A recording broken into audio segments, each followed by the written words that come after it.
सभी का मेरे YouTube चैनल स्टोरीज विद अनुपम में स्वागत है। आज मैं सर्वप्रथम बात करने जा रही हूँ ज्ञान की। वर्तमान समय में ज्ञान को ही सबसे बड़ी शक्ति कह सकते हैं। ज्ञान के बिना जीवन अधूरा है, या यूं कहा जा सकता है कि ज्ञान ही जीवन को सबसे महान बना सकता है।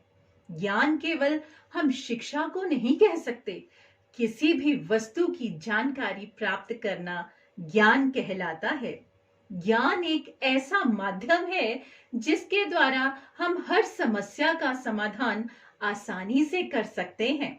ज्ञान हमें जीवन में एक निश्चित लक्ष्य के लिए मार्गदर्शन करता है और ज्ञान की वृद्धि के साथ मनुष्य प्रगति करता है।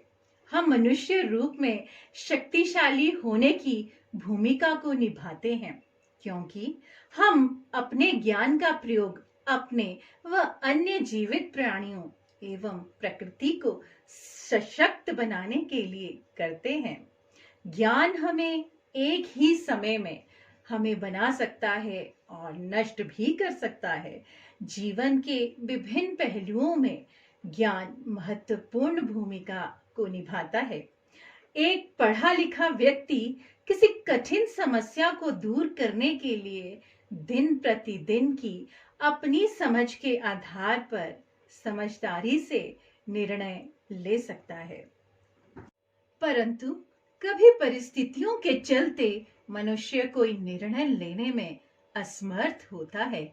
उस वक्त हमें किसी ऐसे व्यक्ति विशेष की आवश्यकता पड़ती है जो हमें उन परिस्थितियों से बाहर निकालने में सक्षम हो और हमारे असमंजस भरे प्रश्नों का उत्तर दे सके। ऐसा ही कुछ मेरी आज की कहानी में व्यक्त है। मेरी आज की कहानी का शीर्षक है ज्ञान की परख। एक व्यक्ति महात्मा बुद्ध के पास गया और बोला कि गुरुदेव, मुझे जीवन के सत्य का पूर्ण ज्ञान है, फिर भी मेरा मन किसी काम में नहीं लगता। इस अस्थिरता का क्या कारण है? महात्मा बुद्ध ने उसे रात तक इंतजार करने के लिए कहा। रात होने पर वे उसे झील के पास ले गए और झील में चांद का प्रतिबिंब दिखाकर बोले कि एक चांद आकाश में और एक झील में। तुम्हारा मन इस झील की तरह है। तुम्हारे पास ज्ञान तो है ही, परंतु तुम उसे प्रयोग करने के अतिरिक्त तुम उसे मन में लेकर बैठे हो। ठीक वैसे जैसे कि झील का चांद का प्रतिबिंब लेकर बैठी है। तुम्हारा ज्ञान तभी सार्थक हो सकता है जब तुम उसे व्यवहार में एकाग्रता व संयम के साथ अपनाने की कोशिश करो। झील का चांद तो भ्रम है। तुम्हें अपने काम में मन लगाने के लिए आकाश के चंद्रमा की तरह बनना है। झील का चांद तो पानी में पत्थर गिरने पर हिलने लगता है, जैसे तुम्हारा मन जरा जरा सी बात पर डोलने लगता है। तुम्हें अपने ज्ञान और विवेक को जीवन में नियम पूर्वक लाना होगा तथा अपने जीवन को सार्थक एवं लक्ष्य हासिल करने में लगाना होगा। तुम खुद को आकाश के चांद के बराबर बनाओ। शुरू में थोड़ी परेशानी आएगी, पर कुछ समय बाद ही तुम्हें दूसरी आहट हो जाएगी। उस व्यक्ति की समस्या दूर हो गई। वह बहुत प्रसन्न हुआ।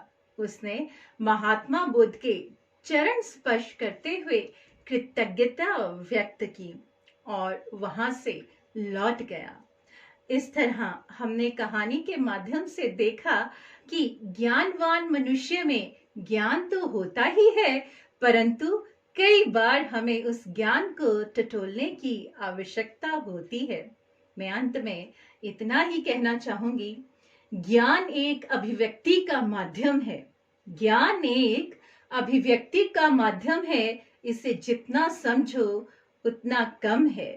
अज्ञानता के अंधकार को मिटाता है, ये देकर उज्जवल भविष्य को, ये देकर उज्जवल भविष्य को समानता का अधिकार प्राप्त करवाता है। यहाँ ये कहानी समाप्त हुई।